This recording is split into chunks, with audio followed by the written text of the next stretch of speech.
Today's episode goes back into the archives to what was one of our most listened to episodes in our first years with Richmond Flowers III, who is the founder of QB Collective. I originally was introduced to QB Collective and Richmond by Will Hewlett, who was a guest again just last week. Since recording this episode, I've been able to attend several QB Collective events, and I can say it is amazing to see the level of coaching that is happening on the field and in the classrooms with some of the top high school QBs in the country. The influence of the QB Collective has certainly grown, and you can see and hear them mentioned regularly on the NFL Network, Sports Illustrated, and other media outlets. This past weekend provided a matchup of two coaches who are prominent at QB Collective, Matt LaFleur and Kyle Shanahan, which leads to a matchup of Kyle Shanahan and Sean McVay, who is another member of QB Collective, in the NFC Championship game. I can say in the playoffs in general, there have been plenty of coaches who I've seen at the event. They are some of the brightest minds in the game, and the level of detail in their coaching, which I've been able to witness, certainly explains why so many of them are in the postseason. So I hope to have Richmond on back again here in the near future, but here's my episode with Richmond Flowers III, founder of QB Collective. I'm excited to be joined today by the founder of the Quarterback Collective, Richmond Flowers. Richmond, it's great to have you here. Thanks for having me, Keith. Richmond, you certainly have been able to grab a lot of attention in the coaching world, in the media, in what you've been able to do to put together a group who's going out and working with high school kids to help them improve their abilities on the field. Certainly, we can look at this as potentially some kind of a service for their future with scouting and those kinds of things. You actually call your camp the anti-combine, that's it, not designed for that, but it's designed to really educate them and prepare them for the things they're going to do on the field. So before we get into some of your background in those things, if you would please just give us an overview of what the Quarterback Collective is. Yeah, we have called it the anti-showcase. The way I look at this is there's all kinds of options out there that will boost your exposure, that will get your name in print. But from my standpoint, it was basically taking experiences from my life, both as a player, a student athlete, or even before that, a young kid with a goal and a dream to accomplish in the future of playing in the NFL. And then through being a student athlete, a player, and then ultimately a coach, who's taking those experiences and realizing, wow, in my case, I realized a little bit too late that I had acquired some knowledge that would have been highly valuable to me as a youngster, and felt compelled to essentially put together a program that was really based on those experiences, on how we could position ourselves as athletes and really as coaches for success. And so that's sort of the foundation of what the QB Collective is not about showcasing your skills necessarily, but preparing athletes to be prepared to compete, to unlock their potential when the game is on the line and under the lights, is to essentially prepare guys for competition, prepare athletes for competition, and at the same time preparing coaches to understand a process that could help their students, their pupils per se, put their best foot forward and accomplish their goals. And on the surface, what you explained sounds a lot like maybe what a lot of other people are doing out there in terms of, okay, we're going to put a camp together, we're going to do those kinds of things. But you guys take it to another level, both in the depth that you go into, but also in the group who are your instructors and coaches in this camp. So first of all, tell us about the guys you've gotten involved in this. I'd actually start with the most valuable piece to all of this, which is the guys who have spent their lives building a business, trying to influence athletes in sort of a more thankless area of private coaching. Obviously, there's a ton of competition. In many cases, guys are sort of cannibalizing each other. And I think that the key to what we're doing is you're only as strong as the core group of coaches in the private space that you align with. So guys like Jim Zorn, someone who's really committed his entire life to coaching football, who has a vision to continue that career in the private space. Guys like Will Hewlett, who is just an excellent football coach that has a great story and has built a very great reputation with parents and athletes and coaches, being an excellent biomechanics expert who is continuing to develop his football knowledge. Guys like Sage Rosenfels, who was a 13-year NFL backup, veteran quarterback. What knowledge and experiences that he has to share with prospective athletes across the board. And again, I mean, his life's been around playing the game and really coaching the game as a lifetime backup. You're constantly in a position to assess the weekly plan and make sure that you're shooting ideas back and forth with the starter. And you start to understand that it's not just about competition and getting to play, but being prepared when you get that opportunity is really how you stay in the NFL and how you become a guy that a team trusts and will allow you to stick around for 13 years, knowing that you have someone that if there's a change of events, that you've got a guy who can step in there and finish a game, and then at the same time be a consummate teacher. Coach like Ron Veal, who's out of Atlanta, who's trained some of the best athletes in the country, just recently having worked with Trevor Lawrence and Justin Fields. I was fortunate to come across Ron Veal. And again, it's this core nucleus of private coaches that first and foremost takes time to identify and build trust and continue to sort of cultivate and develop and pull together to form this QB Collective's grassroots staff.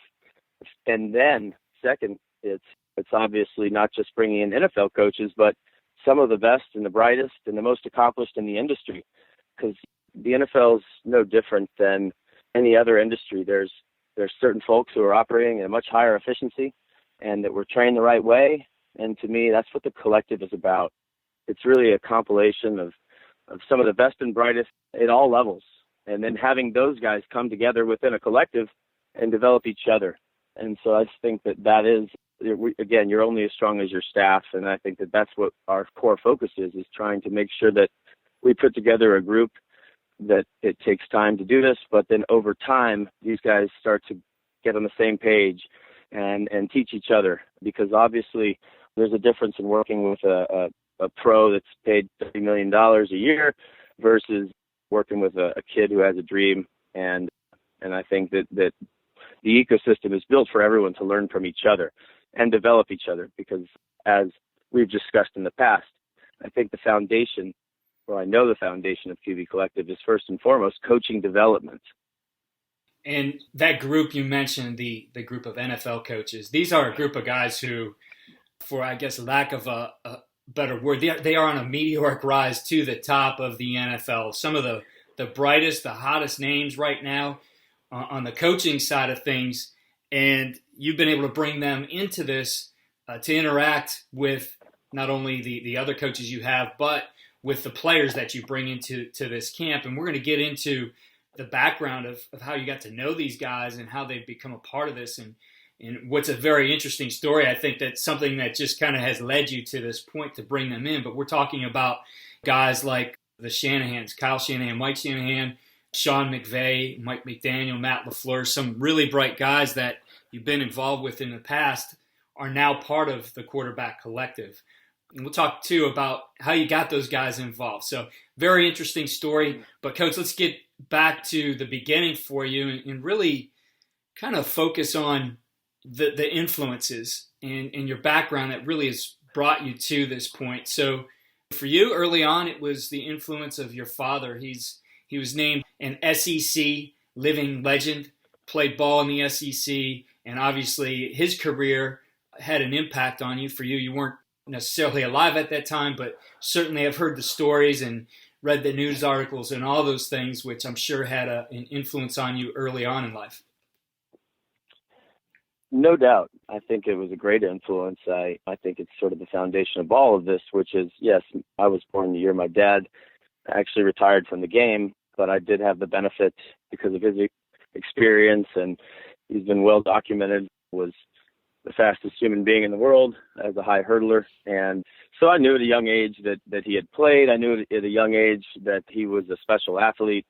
And I think the influence of my father kind of led to the fact that I knew it was attainable, the idea of playing in the NFL. That's a huge benefit as a young kid who kind of found my way and decided to develop exactly where I wanted to go and knew where I wanted to go, which was to play in the NFL one day. And so the ability of kind of knowing that that's possible and it's achievable is really valuable stuff. It kind of helped me define my goal and see the path. So yes, I mean, that was the ultimate influence, because I think that brings you one step closer. And again, I think the foundation of all of this is built on, if you really believe in where you want to go and you understand where you want to go and you believe in yourself, now it's just developing that map and on how to get there. So his influence was very significant. For you then, you were very definitive about what you were going to do coming out of high school. And at the time, you were really early commit to Duke University. By today's standards, it's probably late, but at the time, very early to Duke. And I know in reading a little bit about that background, there was probably a lot of questions as to why did you pick Duke as the school you were going to go to? Well, a lot of people always ask me that. Having gone to high school in Birmingham, Alabama, you would assume that I had a dad who was a living legend at University of Tennessee. My younger brother played at Ole Miss. My sister went to Auburn. My dad actually went to law school at Alabama, and my mom went to Tennessee. So I didn't have this allegiance for the SEC because I grew up in Miami. I actually went to a private school. A lot of kids went to Duke. So I grew up hearing about Duke. It was fresh in my mind. And I think that not insignificant, when I was a junior, there was a player named Dawood Rashid. Matter of fact, his brother was a linebacker, Salim Rashid, at Alabama. But Dawood Rashid was Mr. Football in the state of Alabama. And so I think as I considered Duke, it was relevant that the best player in the state actually chose to go up to Durham, North Carolina and play at Duke as well. But I think this all began with my dad having gone through this path and playing in the NFL, really harped on me the value of an education and looking and considering schools that provided more than just a football program, but a degree and an education, relationships, and that could last a lifetime. So I really bought into the fact that if you're good enough, you'll make it. And you just now need to focus on whatever positions yourself to give yourself the best opportunity to succeed and let the rest take care of itself. So the way I kind of looked at it was football was the main thing, but I would also prepare to fall back on an education and experience that could benefit me throughout a lifetime, even after playing football. So that was sort of the catalyst for going to Duke. And it was a great experience. They're a little bit better today than they were when I was there, but a great experience nonetheless. And I wouldn't have changed a thing. And looking at this timeline of how the QB collective came together, there's a significant relationship that you developed in your time at Duke University. And, we always talk about colleges, obviously the education, but it's also the relationships that you make that are going to benefit you and have an effect on some things later in life. And talk to us about that key relationship that you made while you're at Duke. Absolutely. I'd say I also, that key relationship came to pass probably for the same reason I forgot, because I don't want to forget a chance to kind of put a plug in there for Fred Goldsmith, who was the head coach, who I have a ton of respect for. He was the coach of the year at Rice, and then the back-to-back coach of the year again at Duke the year before I went there. So we were on the upswing, and we actually had a ton of great football players while I was there. The head coach at ECU, Scotty Montgomery, was a heck of a player. Mm-hmm. Chris Combs, he played in the NFL for a couple of years. Lenny Friedman played in the NFL for a while, actually. A kid named Darius Clark. So we had some NFL players. We had some talent, but fell short. But the significance of the relationship in particular that I met while I was there is Fred Goldsmith came up to me one day and said, "Hey, look, we need to have you host a recruit that's coming into town." And I was always up for a trip over to Chapel Hill. And so I was ready for this recruit. And he said, "You've probably heard of this kid's father. He just won a Super Bowl. It's Kyle Shanahan." So It was interesting. We hit it off immediately, and I recruited Kyle to Duke. We ended up rooming together during the summers, and I actually would go home in the off seasons with him back to Denver and get a chance to train with the pros, and again, some great relationship was sort of built there, which obviously became pretty significant in the future. But we've maintained a great friendship for years. And from Duke, then you actually had the opportunity to play in the NFL, even go over to Europe and play at the time in NFL Europe. Talk to us a little bit about how that really started to form this idea. I guess some of it really is you looking back on it later, but the idea starts to form eventually from your experiences in the NFL and in NFL Europe. Yeah, absolutely. I mean, so as I said, I kind of decided what I wanted to do when I was in second grade, essentially.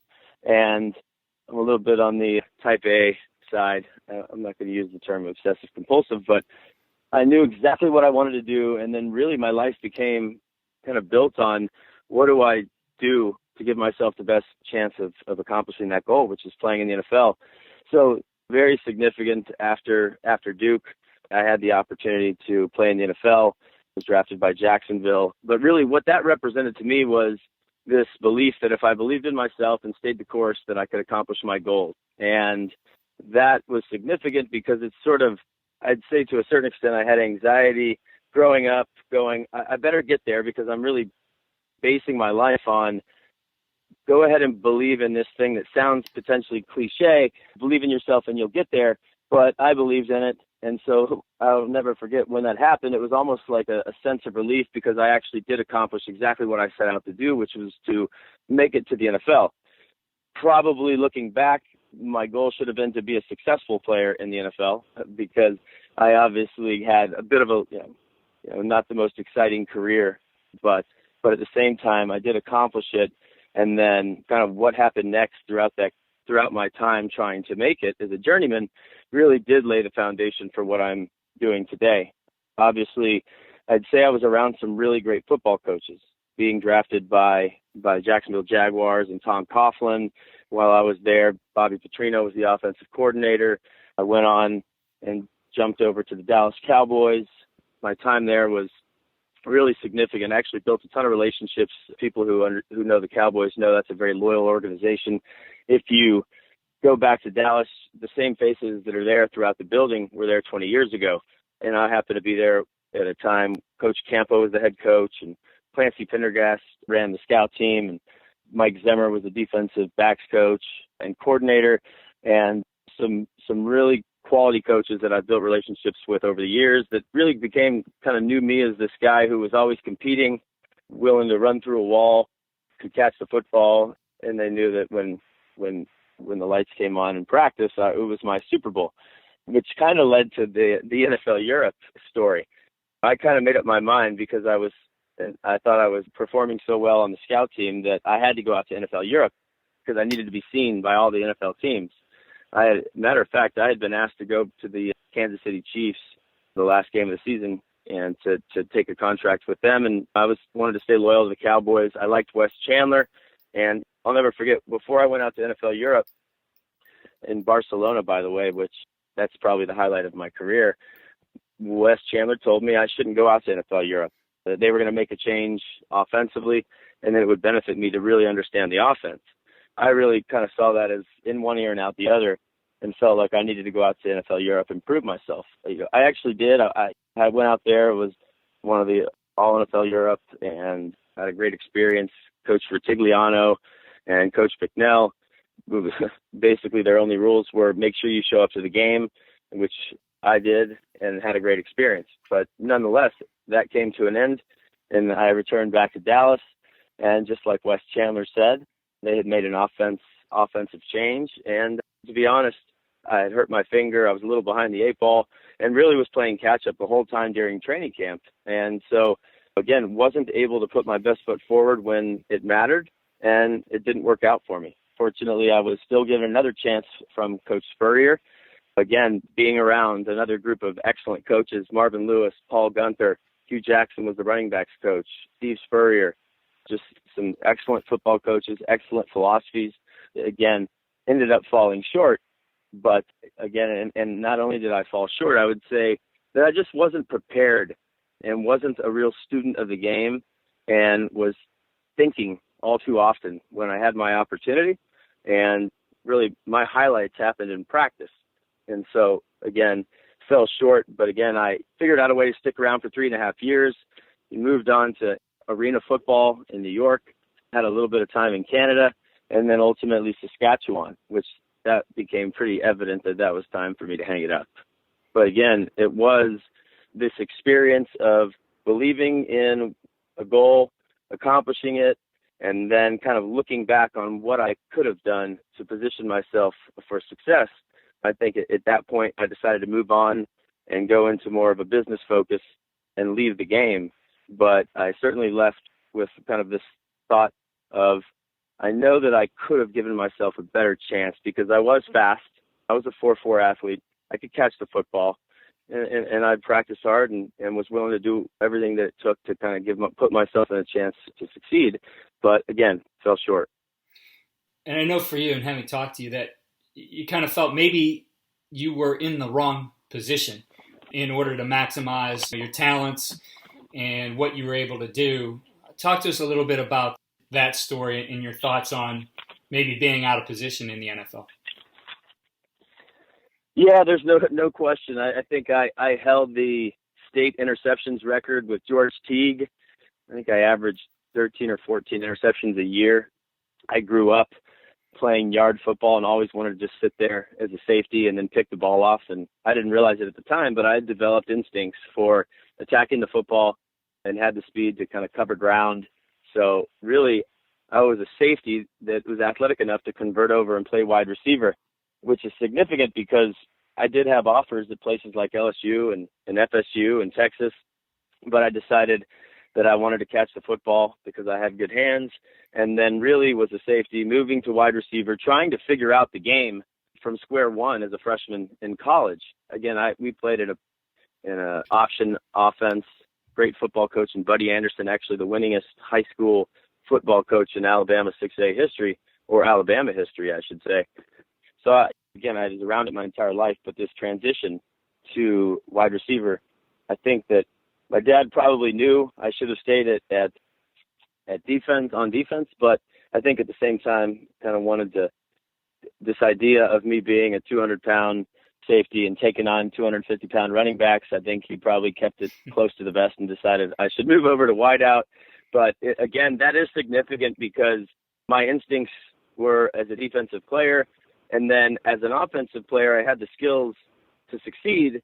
But then again, it even magnified the importance of understanding exactly what you're doing and what the offense is trying to accomplish.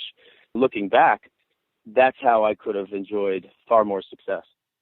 And kind of both of these aspects of your playing career come into effect in what you end up doing later down the line. And the first was the effect of the great coaches that you had been in touch with. And then secondly, that idea of being able to unlock some of the things that an athlete needs to be successful. And kind of both of those things, I believe, are kind of the core of what you're doing with the QB Collective. But talk to us a little bit about those two aspects of what you took away from your playing career. Really, what I took away from my playing career was, had I fully understood the importance of fully understanding all the moving parts of the game, and had I been able to look at the game through the lens of a coach from 10,000 feet above and had a greater understanding for what offense and defense is trying to accomplish, I would have given myself a far greater chance to succeed. Again, unlocking your potential would lead to your ability to kind of just get out there and let the game come to you and play unhinged. And I think that you have to be able to do that in order to have success. So the foundation of that was, man, I wish I had a chance to redo that, but I guess it's too late. And after your playing career, you leave the game for a number of years before you come back to it. What did you do in that period between playing and coaching? Well, I certainly never saw myself as becoming a coach. To me, that was kind of one of the things I knew I didn't want to do as a player. And I think that a lot of players have that same mindset. They see how hard these coaches work, and you kind of decide that's not what you want to do, or you decide it is what you want to do. In my case, it was not what I wanted to do. So I left football altogether. I actually went into real estate development, had the opportunity to work under a guy named Roger Staubach, again, around some excellent leaders and innovators, and then followed that path until around 2008, 2009, when the real estate market melted down. And then probably unlike a lot of other people, I kind of started looking at reevaluating what I wanted to do. And really my heart led me back to football. What I had known, what I had kind of really was my compass for what I wanted to do in my life. And it made a whole lot of sense for me to kind of go back to what I knew and loved. And so I decided to start exploring ways to do that. I would say that I understand and respect how hard it is to get into coaching, because I literally wrote letters. I did all the things that young coaches trying to break into the industry tried to do or do. And fortunately for me, that relationship that I built at Duke paid off. Coach Shanahan was hired by the Washington Redskins. I had kind of been calling him while he was in Denver, and then all of a sudden he was let go. And so I had to wait another year. And Kyle's even told me today, it was the persistence I showed from when he was fired in Denver to the time that he was hired at the Redskins, which is actually really the primary reason why they hired me. But I was fortunate enough to have been hired by the Redskins at the beginning of Mike Shanahan's tenure. And absolutely, it was that experience that laid the foundation for everything that's happening today. Richmond, you leave the playing days, you go into business for a while, then you have the opportunity to see the game now from the eyes of a coach, which is distinctly different than that of a player. And you're learning from some of the best, with some of the best, some very key players in the coaching world. Talk to us a little bit about moving from that experience as a player now into a coach with just some incredible names that you're going to share with us. Yeah, I mean, this was highly significant. I'll never forget when I was hired, I had this mindset that because I played in the NFL, that I had a lot to offer as a coach. And the first thing I'd say that I learned when I was hired by Mike Shanahan was how little I knew about the game. And I think that was magnified by the fact that when I walked in the door, shared an office with Sean McVay, who was the other quality control coach.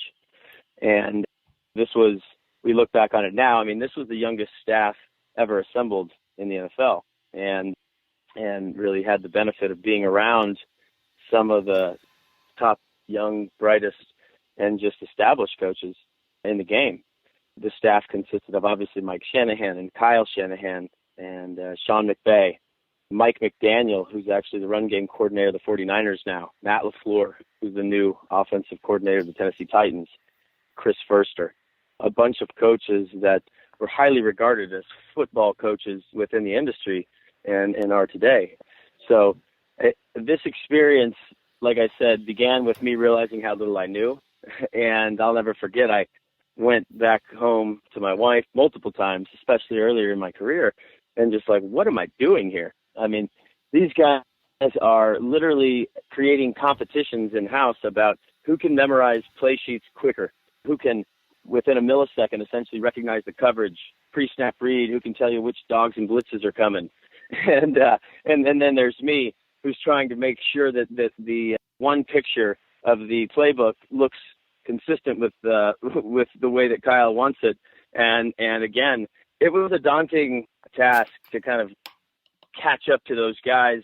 Wasn't sure if I would ever get there, but nonetheless, I mean, that was what my job was. And I think it was really relevant to me, because I think if you were to ask me to write down on a piece of paper what I wasn't good at, or at least what were my weaknesses, it was probably the job description of a quality control coach. And so really I had my work cut out for me. And looking back on it, what a great experience to be in such a competitive environment with so many young and talented and overall talented coaches on a day-to-day basis.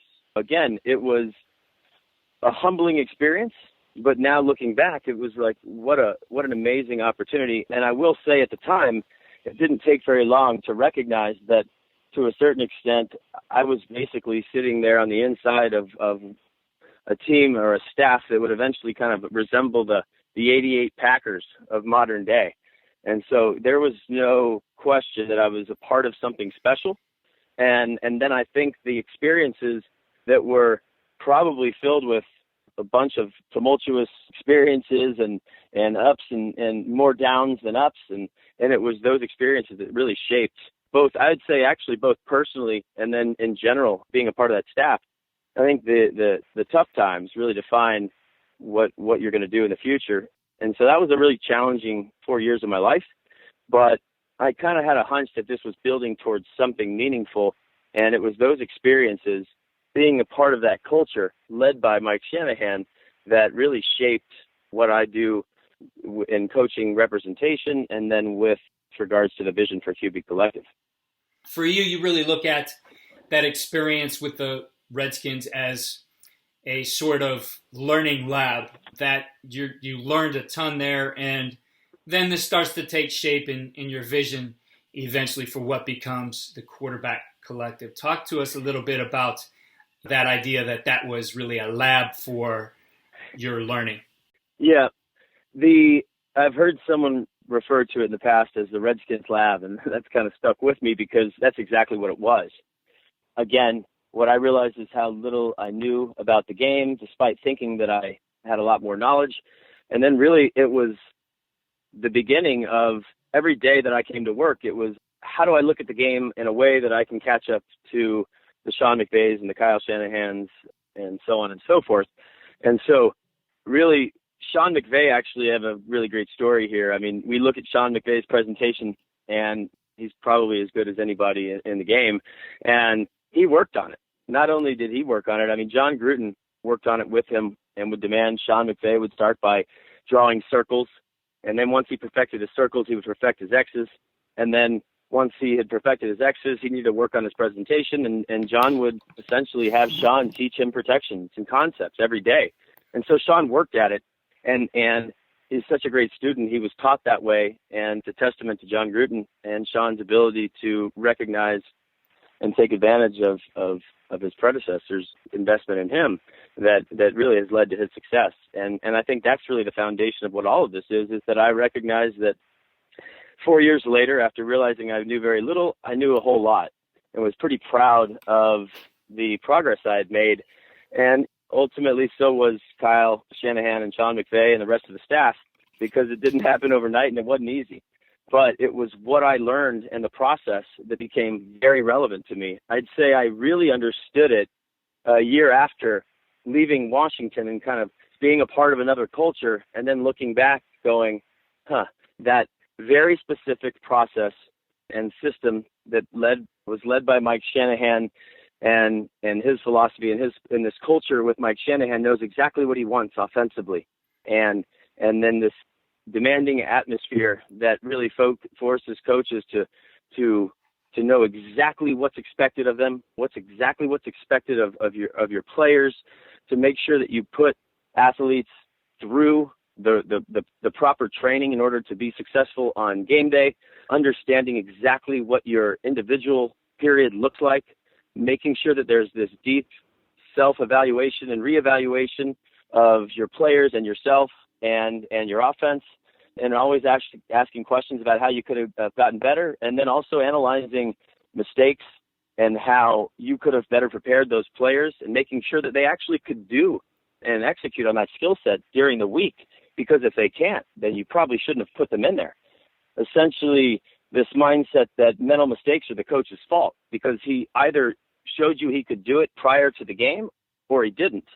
And then from a learning standpoint, as a former wide receiver, you typically sort of don't focus on understanding the run game. I mean, we've all been in wide receiver rooms where you're highlighting your routes. Well, that just wouldn't work. And so being a part of that offense forced me to look at the run game, because the run game in that system lays the foundation for everything that happens. I mean, ultimately what it does is produces out of control quarterback efficiency. If you look at the the progress or the past track record of that system. But what's significant is that in order to really understand what's going on, you have to understand fronts, gap responsibilities. You need to understand how a defense is going to cover a certain run so you can replace the second level. You have to understand coverages. You have to really look at the entire piece. And I think that that's what I mean by it really speeds up your learning process, because it forces you to look at the game through the lens of a coach. And it was that process that allowed me to go from really feeling like I knew nothing to realizing that how much I had actually learned. And that was really significant to me, because it was 4 years later when I realized, man, if I had learned this as a younger athlete, maybe in junior high, where someone had really kind of sat me down and said, listen, trust me, I'm going to try to get you to do something now that you'll regret that you didn't do later, then that would have been very significant. And what I would have told my younger self was, look at the game through the lens of a coach. Apply this process and this methodology that I was fortunate enough to have been a part of, even though it was too late for me as a player. Start now. Because if you understand this stuff and this process and this methodology, it's very proven, then you could be half as talented and play twice as long. Essentially, what you could do is unlock your potential, put your best foot forward, and when the lights come on, succeed and ultimately put it to task and give yourself the best chance to succeed. And so that experience there, to me, I recognize what a powerful concept, that really knowledge is power, and that really was a path to being successful and giving young athletes a chance to succeed, or giving them a higher probability of success by really focusing on something that can be taught, that really is a result of a culture that started with Mike Shanahan and then was evolved by Kyle Shanahan. I think it's really interesting when you look at Kyle Shanahan, as close as I am with him and being around both Mike and Kyle, what you realize is that Mike Shanahan was one of the ultimate innovators in the game. And like I said, knew exactly what he wanted and was very demanding of his coaches. And you either delivered on what he wanted, or you probably wouldn't be there very long. And then you look at Kyle Shanahan and you realize he grew up with that mentality throughout his entire life. So no one was around the philosophy more.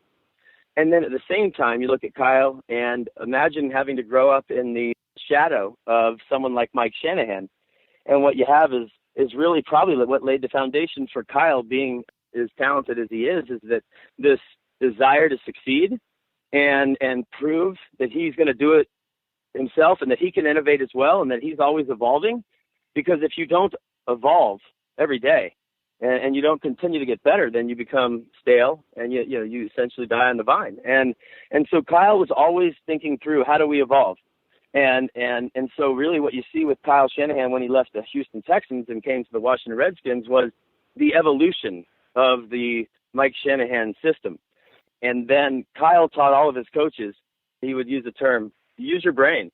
And it's kind of funny, but it's very real. And I've thought about it a bunch over the years.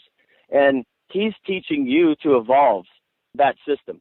And so now all of a sudden you've got 4 or 5 coaches who happen to be some of the youngest, best, and brightest, who are thinking the way that he's taught them to think, which is evolve, use your brain, think through what the defense is doing, and maybe come up with new stems and new ideas.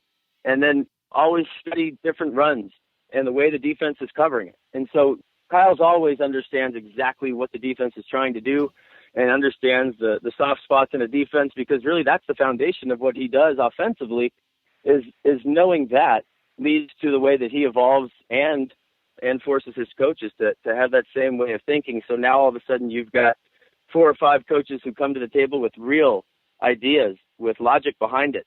And that's the culture that he's building, is forcing guys to think that way. So it's not just Kyle. It's a bunch of guys he's training to have this same mindset. And I think it's just an amazing environment for coaching development. And for you, as you went through this experience, and you did step away from coaching, but you saw that a couple things here. Number one, that when you did go away and had those other experiences, that this was not just the culture and some very bright minds working together, that this all kind of fits together in a system. And that system can be taught to develop both the player and the coach. Absolutely. As a player, that system, especially as a quarterback, it puts you in a position to succeed. I mean, you look at the track record of that system and you start wondering, what all these Alandis Gary and Terrell Davis and Mike Anderson, and in Washington it was Alfred Morris. At Baltimore it was Justin Forsett. All of a sudden wins a rushing title. Arian Foster at the Texans had a heck of a career there. It's really uncanny, and it repeats itself. And so really why I start with the running back is it establishes a robust run game, and then the next step is quarterback efficiency is typically what you'll see repeat itself. You look at Jake Plummer in Arizona versus in Denver. You look at Matt Ryan before and during Kyle Shanahan's tenure. One of the most efficient seasons in NFL history, and Robert Griffin and Kirk Cousins, obviously heck of a player, and kind of started there. Obviously Jared Goff, the impact that the system and Sean McVay's leadership has made on his career, it really repeats itself. And that's sort of where I look at it from a player perspective and a value proposition, not only to the team, the front office.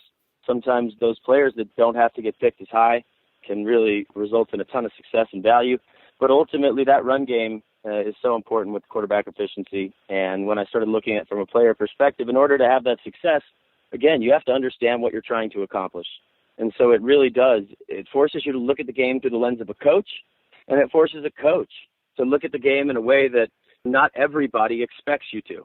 And I think that that's where it all ties back to the innovation of Mike Shanahan and the culture that was built there. This is not just about Mike Shanahan. This is about the experience that I had and what it meant to me as a former player who became a coach. And then it became so evident that this culture that really he built, that I had this amazing opportunity to be a part of, really is quality of a training ground for players and coaches. And then it was sort of how I could take those experiences and to a certain extent scale what I had learned through the QB Collective and put together a program that is built to give players a better chance to succeed, and really in turn trains you to look at the game like a coach. And then in turn obviously says, this is coaching development focused, because it speeds up the learning process for your players. It gives you a real process that's backed by a ton of proven statistics and success. And look, the bottom line, I'd love to say that I had the foresight to recognize how to bring Sean McVay into our program when he was still the coordinator of the Redskins, and Mike McDaniel, who's now the run game coordinator of the Niners, was a quality control coach back then. Ultimately, Jeremy Bates, for example, who was another Shanahan disciple, was out of football altogether, and now he's the coordinator of the Jets. Really, that's not me. I just had the benefit of being a part of that. And that system, which is very clear to me, is preparing guys for success, and looks to be a little bit of a trend here on those guys are being hired in some pretty interesting positions around the NFL. And so that's the foundation of what the QB Collective is a way of teaching players to look at the game through the lens of a coach, a way of taking coaches that have this proven philosophy and have been around a culture that's all about growth mindset, and then bringing that QB Collective grassroots staff in with some of these amazing minds and creating an ecosystem where these guys can feed off each other and develop through allowing other folks to have access to that same exact experience and culture that I had access to, without having to necessarily just be hired by them in the NFL. And so that's what this is a place that coaches can get to network, build their personal and professional networks, and then at the same time talk ball. How well do you know these coaches? Well, you'll get to know them better. What do you know? Well, it's not just what I was taught, and it's not just about regurgitating it, but it's about understanding what other people are taught, and creating an environment where those coaches are willing to pass on some of that knowledge, and then share each other's experiences of your development process, and then kind of creating a once a year opportunity to kind of reconnect with those coaches and develop each other and capture that stuff in content to where we can revisit it, and then introducing some of the most talented players across the country and and putting together a couple days, a personalized environment that's completely based on development for everybody. I think that there's intrinsic value in this program for everyone, which is why I think that what I think makes it special, it's not just about focusing on amateur athletes and their scholarship offers. It's about, first and foremost, in order for those coaches to come and be a part of something that is free, that they're not getting paid to do, and the athletes aren't paying either, is first and foremost, you have to create a value proposition that's real. And that's what's been really exciting for me, is the calls that I've received from coaches asking if they could come be a part of this program.